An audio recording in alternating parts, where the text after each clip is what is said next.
સમય ઘણો થયો છે, હું બહુ લાંબો સમય નહીં લઉં, પણ ખાસ બે ચાર મુદ્દાની વાત કરવી જરૂરી છે. સૌથી પહેલી વસ્તુ, પહેલીથી છેલ્લી લાઈનના બધા મિત્રો ખાસ યાદ રાખો,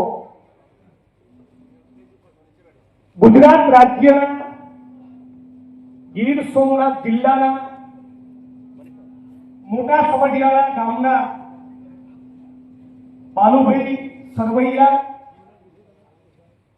એમના દીકરા અને પરિવારજનો જેમને ગાડી સાથે બાંધીને બની બેઠેલા ગૌરક્ષકો, જેમને આરએસએસ અને ભારતીય જનતા પાર્ટીના સંપૂર્ણ આશીર્વાદ હતા અને છે, આ પરિવાર ઉપર જે એલિગેશન હતું કે એમણે જીવતી ગાયને મારી હતી, એ હકીકત સાચી નથી.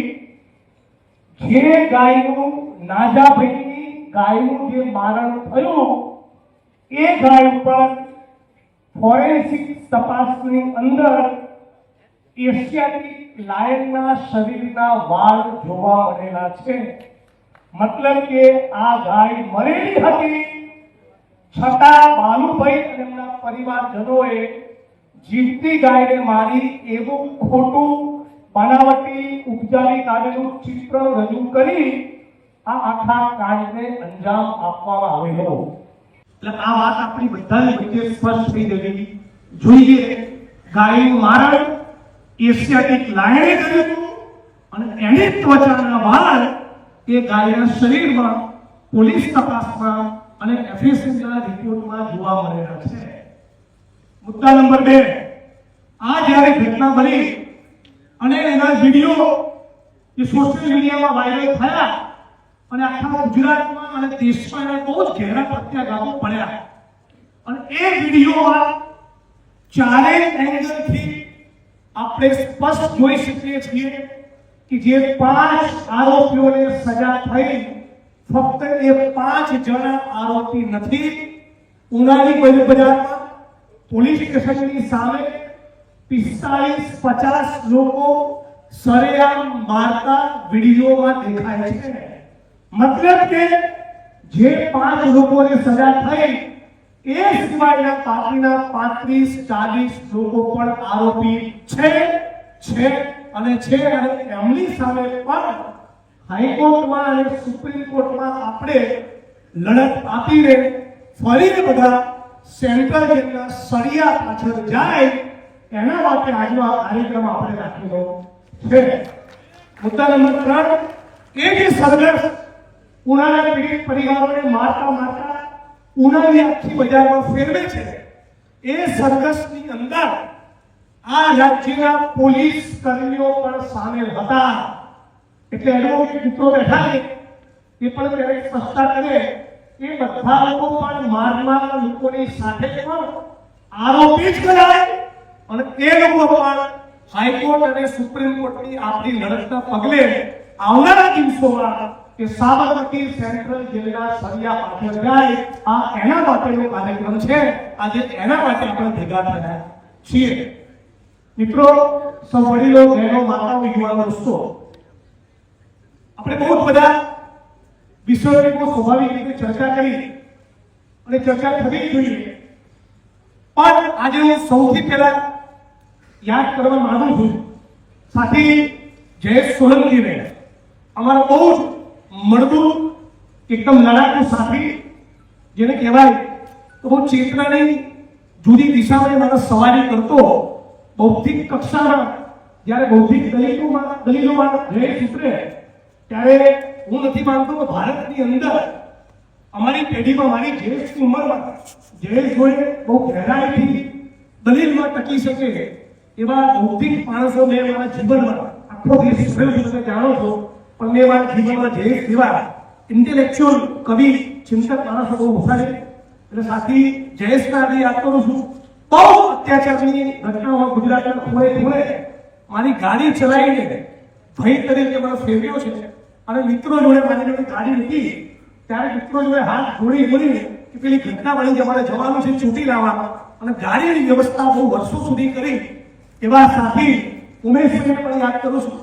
વાણી વિધાનસભા વડગામ હોય કે ગુજરાતના કોઈ પણ ખૂણે દલિતથી કોઈ પણ સમાજનો વ્યક્તિ કે સાચો મામલો હોય અને અમદાવાદની સિવિલ હોસ્પિટલમાં લાવ્યા હોય અને એને સારવારની જરૂર હોય અને ફોન કરીએ તો ભાસ્કરભાઈ ચાવડા એ તરત દોડીને જતા સાથી જયેશની જોડે અમે લોકોએ બહુ જ પીપીબાજી કરી એવા સાથી ગોવિંદ સુતરિયા એ પણ આ 10 વર્ષની જર્ની યાત્રા દરમિયાન અમે ગુમાવ્યા બીજા ઘણા બધા મિત્રો એ આપણે ગુમાવ્યા, સંઘર્ષના સાથીઓ ગુમાવ્યા.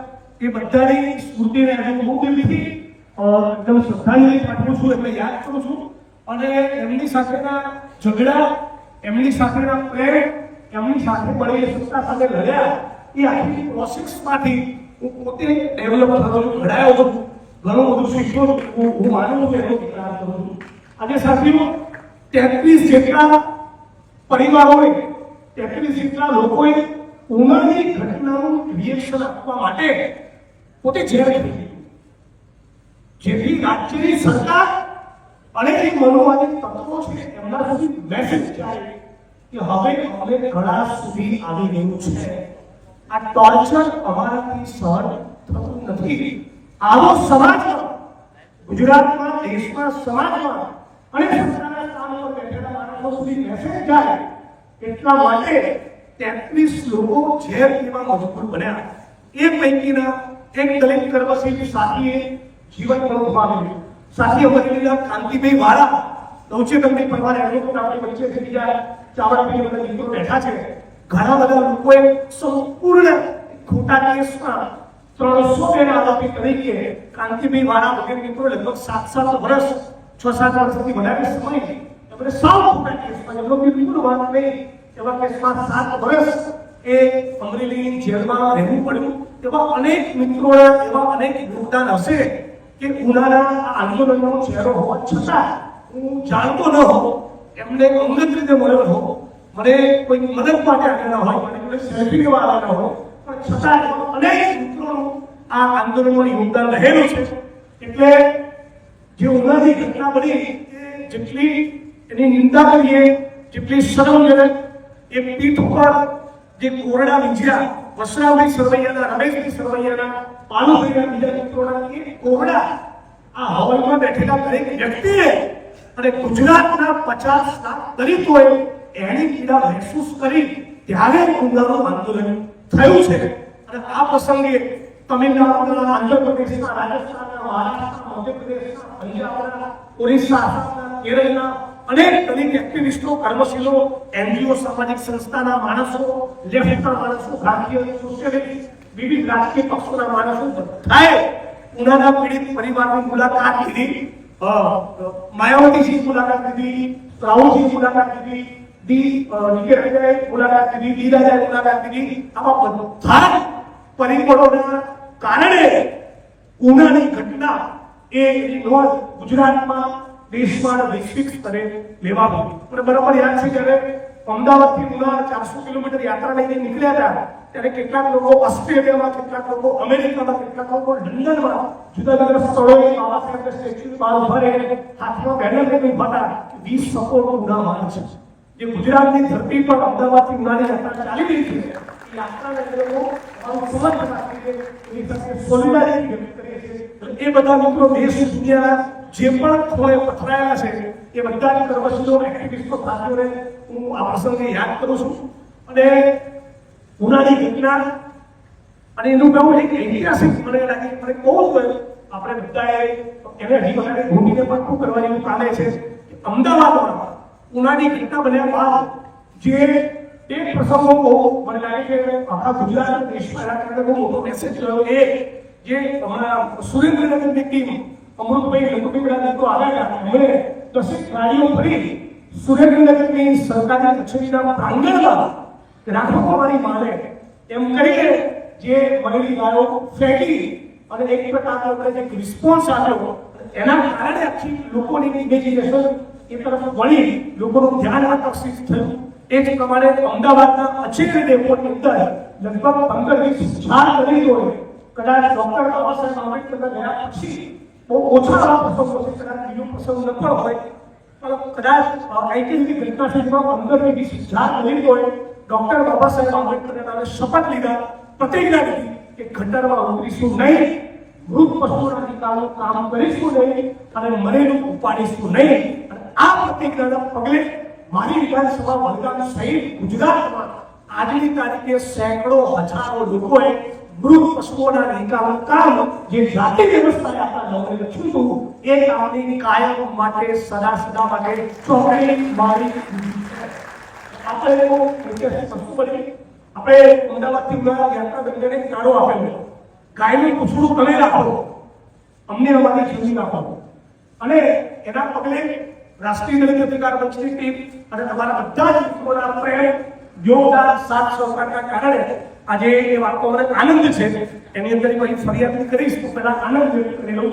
આનંદ એ વાતનો છે કે લગભગ 35, 40, 45 વર્ષથી દલિતોની માલિકીની, દલિતોને ફાળવેલી, સાતમારમાં દલિતોનું નામ કાયદાની કોર્ટ અદાલતમાં મેટર પેન્ડિંગ રહી, કાયદાની કોર્ટ અદાલતમાં વિવાદ રહી, પણ ફક્ત માથા ભારે ગુંડાઓ, સામંતી તત્વોએ જમીન ઉપર જે કબજા કરીને બેઠા હતા એવી લગભગ 4,500 વીઘા 500 કરોડની જમીન આપણે ખાલી કરી ગુજરાતના વંચિતોને દલિતોને અપાવી શક્યા છીએ. આપણા સાથી વિનોદ જાખર સાથે મારી વાત આપી હતી, બધું કાશ્મીરથી કન્યાકુમારી અને કચ્છથી નોર્થ ઇસ્ટ સુધી લગભગ 22-23 રાજ્યોમાં કોરોના કાળ પછી મારા બધા પ્રવાસ થયા.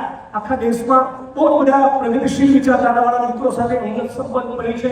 અનેક આંબેડકરે દલિત એનજીઓ, દલિત સ્કોલર્સ, રાઇટર્સ બધાને હું નજીકથી જોયા, મળ્યા, સાંભળ્યા, એમની સાથે કામ કર્યું, એમની સાથે મત શેર કર્યા.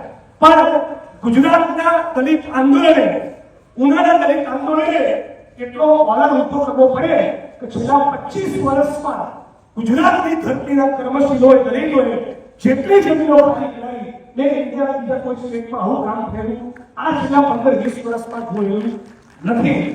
આ જે મિશન છે એ મિશનને આપણે વધારે તાકાતથી આપણે આગળ લઈ જવું જોઈએ. ડોક્ટર બાબા સાહેબ આંબેડકરે પોતાના જીવનના છેલ્લા કેટલાક દિવસો દરમિયાન પોતાના નજીકના મિત્રોને મળવા બોલાવ્યા અને એમણે કીધું દાદા સાહેબ ગાયકવાડ બહુ અગ્રણી નેતા હતા અને દાદા સાહેબ ગાયકવાડ મિત્રોને કીધું कि गांव में बसने वाले जो भूमिहीन जमीन है, गांव में बसने वाले भूमिहीन जो दलित है, उनके लिए चित्र मुझे करना चाहिए था, मैं शायद उतना नहीं कर पाया हो. તમે લોકો ગામડામાં બસતા આશ્રમી, દારિયા, ખેતમજૂર દલિતોનું જમીનનું કામ ઉપાડજો, એમને જમીનો મળે એ કામ તમે કરજો. એવું ડોક્ટર બાબા સાહેબ આંબેડકરના જીવનની છેલ્લી જે લાગણી હતી, કેટલીક ઈચ્છા હતી. ઉત્તીસમાં લોકો કન્વર્ટ થાય, પોલિટિકલ પાવર અચીવ કરે, બધી વાતો આપણે જાણીએ છીએ. પણ જમીનના કબજા દલિતોને મળે અને દલિત ધારીઓથી ખેતમજૂર મટી આ સામંતી જાતિ વ્યવસ્થાનું સ્ટ્રક્ચર તોડી એ પણ જમીન માલિકી બને અને સામાજિક વ્યવસ્થાના ઢાંચામાં એ ઉપલી પાયે જે દલિતો રહેશે એ ડોક્ટર બાબા સાહેબ આંબેડકરનું સપનું હતું. એ સપનાને સાકાર કરવા માટે મેં દરેક કાર્યક્રમમાં કીધું છે. ફરી તમારી વચ્ચે વાત મૂકું છું. બધા જ મિત્રો આ બહુ અદ્ભુત વસ્તુ યાદ રાખવા જેવી છે. દાદા સાહેબ ગાયકવાડના એ આંદોલનના પગલે આખા મહારાષ્ટ્રમાં, ગુજરાતમાં અને દેશમાં ખેત મજૂરોને, ખાસ કરીને ઓબીસી, આદિવાસી, દલિત સમાજના ખેત મજૂરોને જે જમીનો મળી એનો આંકડો તમારા બધું કોઈ કહી શકે? 39 લાખ એકર. કેટલી? 15 પહેલી છેલ્લી લાઈન એક સુરમાં બોલો. દાદા સાહેબ ગાયકવાડના જમીન આંદોલનના પગલે ભારતના ખેત મજૂર, આદિવાસી, ઓબીસી દલિતોને જે જમીનો મળી અને મારી પાર્ટી જેના પાવરમાંથી એમની ઊંચી પકડીને ઝુકાઈને જે જમીનો દાદા સાહેબ ગાયકવાડે લીધી એનો આંકડો કેટલો છે? 39 લાખ એકર. આ દલિત આંદોલનની વિરાસત ખાલી બાબા સાહેબના સ્ટેચ્યુને માળા પહેરાવવા પૂરતી સીમિત થઈ જાય તો આપણે બધા ઇતિહાસના ગુનેગાર બનવાના છીએ.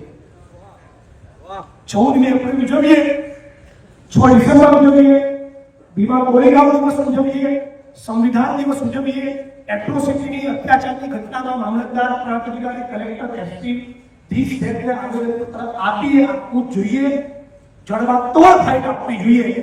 પણ જો આપણા શિક્ષણના જે સવાલો છે, આપણા રોજગારના જે સવાલો છે, આપણા આરોગ્યના જે સવાલો છે, આપણા જે જમીનના પ્રશ્નો છે, આપણા જે આર્થિક સવાલો છે, એ મુદ્દાઓ પર જો આપણું ફોકસ નહીં હોય તો આપણે આ આંદોલનને સ્ટેપ 2 માં બીજા તબક્કામાં પ્રવેશ કરાવી શકીશું નહીં. આ વાતનો આજે આપણે સંકલ્પ કરવો જોઈએ. એટલે આ સરકાર પાસે આપણે જે માંગણી કરવાની છે,